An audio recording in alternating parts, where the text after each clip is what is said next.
Hello বাচ্চো, welcome to Biohack NEET প্রস্তুতির জন্য বাংলা ইউটিউব চ্যানেল। তো নিট 2025 যারা দিয়েছো তারা তো খুব ভালো করেই জানো যে কি লেভেলের কোশ্চেন এবছর এসছে। যদিও আমরা আগে থেকে জানতে পারছিলাম যে কোশ্চেন কিন্তু একটু হার্ড এবার হওয়ার সম্ভাবনা আছে, কেননা আগের বারের যে স্ক্যাম হয়েছিল, যে দুর্নীতি হয়েছিল, বা যেভাবে 67 জন 720 আউট অফ 720 পেয়ে গেছিল এবং কাট অফ যাকে বলে স্কাই হাইতে উঠে গেছিল 650+, যেটা কিন্তু নিট হিস্ট্রিতে কোনো বার আজ পর্যন্ত হয়নি। তো বাস্তবিক কারণে এর ওপর কিছুটা প্রেশার ছিল যে কাট অফটা নর্মাল একটা লেভেলে আনা, যেন মোটামুটি ধরো 590 থেকে 610-এর মধ্যে স্টুডেন্ট নিট 2025-এ কলেজ পায়, মানে গভর্নমেন্ট এমবিবিএস কলেজ পায়। তো আমরা সেটা ভেবেছিলাম এবং সারা বছর ধরেই, মানে এই স্ক্যামের পরে 2024-এর স্ক্যামের পরে আমরা কিছু কিছু পদক্ষেপ এনটিএকে নিতে দেখছিলাম, যেমন ধরো 20 মিনিট টাইম কমিয়ে দেয়া এবং যে চয়েস ছিল সেকশন বি সেটাও তুলে দেয়া। তো তাতে করে আমাদের একটা জিনিস মনে হচ্ছিল যে কাট অফ তো অবশ্যই কমবে, তবে এই ধরনের হয়ে যাবে এটা কিন্তু কেউ কখনোই ভাবেনি। ফিজিক্স কোশ্চেন এমন দিয়েছে যে দাঁত ফুটোনোর জায়গা পর্যন্ত পায়নি স্টুডেন্টরা। 45-এ 45টা তো বাদই দাও, খুব হাইফাই স্টুডেন্ট যারা, তারাও কিন্তু 30-32টার বেশি করে উঠতে পারেনি। তো আরেকটা জিনিস যেটা জানা যাচ্ছে বিভিন্ন সোর্স থেকে, সেটা হচ্ছে এবছর নিট 2025-এ কিন্তু যে ফার্স্ট হবে তার নাম্বারও কিন্তু 700 পেরোবে না।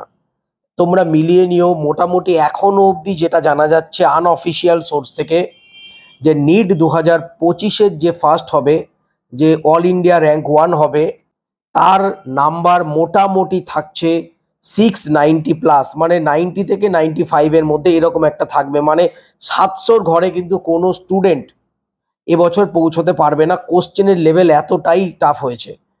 এবার বুঝে নিতে পারছো ফিজিক্সের অবস্থা এই। এরপরে যদি আমরা কেমিস্ট্রিতে চলে আসি, কেমিস্ট্রিও বড় বড় কোশ্চেন, এক পাতা হাফ পাতা এক একটা কোশ্চেনের সাইজ, এবং এক একটা কোশ্চেন মানে 4টে কোশ্চেন। আমি আগেও বলেছিলাম একটা কোশ্চেনে বলেছে কোন স্টেটমেন্টটা ঠিক, 4খানা অপশান আছে, 4খানাই তোমাদের করতে হবে। 4খানা তোমরা সলিউশন করার পর তোমরা কিন্তু কোশ্চেনে অ্যান্সার দিতে পারবে, তার মানে হিসাব অনুযায়ী 4টে কোশ্চেন এই টাইপের এসছে। আর বায়োলজি কিন্তু মডারেট লেভেল এসছে, বায়োলজির কিন্তু তেমন কোনো খুব ডিফিকাল্ট না এলেও, মোটামুটি চেনাশোনা সব কিছু এলেও বায়োলজি করেছে এমন লেন্দি, এবং এই যে তোমার ফ্রন্ট ছিল পেপারের এত ছোট ছোট যে সাবধানে পড়তেই কিন্তু প্রচুর সময় চলে যাবে, এবং খুবই লেন্দি পেপার এসছে। তো এই চারিদিকে সব কিছু করে তোমরা জানো যে কাট অফ কিন্তু এক ধাক্কায়, মানে নিট হিস্ট্রিতে একদম আগে যেরকম কাট অফ আসতো তার থেকেও কম, মোটামুটি ধরো 520 থেকে 30-এর মধ্যে কাট অফ চলে আসছে, 120 নম্বর কম কাট অফ চলে আসছে, যেটা আমরা এখনো পর্যন্ত জানতে পারছি। তো এই প্রসঙ্গে তোমাদের যেটা আমি আজকে মেন বলতে চাইছি, যে আমার হিসেব অনুযায়ী কিন্তু বায়োলজিতে দুটো কোশ্চেন রয়েছে যেগুলো একদম আউট অফ এনসিইআরটি। এনএমসি যে সিলেবাস রিলিজ করেছে সেই সিলেবাসেও দূর দূরান্ত পর্যন্ত কোনো কিছু নেই। তো এই যে দুটো কোশ্চেন বায়োলজির আমি বলবো, এই দুটো কোশ্চেনে কিন্তু +8 মার্ক বোনাস পাওয়ার সম্ভাবনা 99% রয়েছে। তবে জানি না এনটিএ কি করবে, পাওয়া কিন্তু উচিত, কেননা এই কোশ্চেন দুটো নিট লেভেলেরই নয়, এগুলো এমবিবিএস লেভেলের কোশ্চেন, এবং সিলেবাস বলো এনসিইআরটি বলো কোনো জায়গায় দূর দূরান্ত পর্যন্ত এই দুটো কোশ্চেনের কিন্তু কোনো সম্পর্কই নেই। তার মধ্যে 1 নম্বর কোশ্চেনটা তোমরা জানো, আইভিএফ এর ড্রব্যাক জিন্দেগিতে কোথাও পাওনি। আইভিএফ সম্বন্ধে খুবই অল্প পরিমাণে আমাদের এনসিইআরটি ক্লাস 12-এ দেওয়া রয়েছে, তার ড্রব্যাক সম্বন্ধে কোনো স্টুডেন্ট কিচ্ছু জানে না, কোনো জায়গায় নেই, কোথাও পড়ানো হয়নি, এনসিইআরটিতে নেই, সিলেবাসে নেই, কোথাও নেই।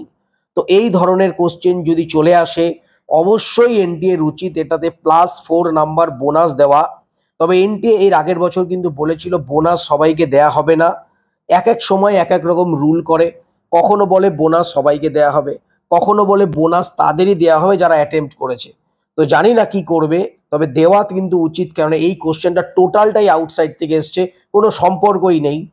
তো +4 নাম্বার কিন্তু এই আইভিএফ এর যে ড্রব্যাক, এই কোশ্চেনটায় দেওয়া উচিত। আর 2 নম্বর যেটা বোনাস মার্ক দেওয়া উচিত সেই কোশ্চেনটা হচ্ছে টুইন বেবির যে কোশ্চেনটা এসছে।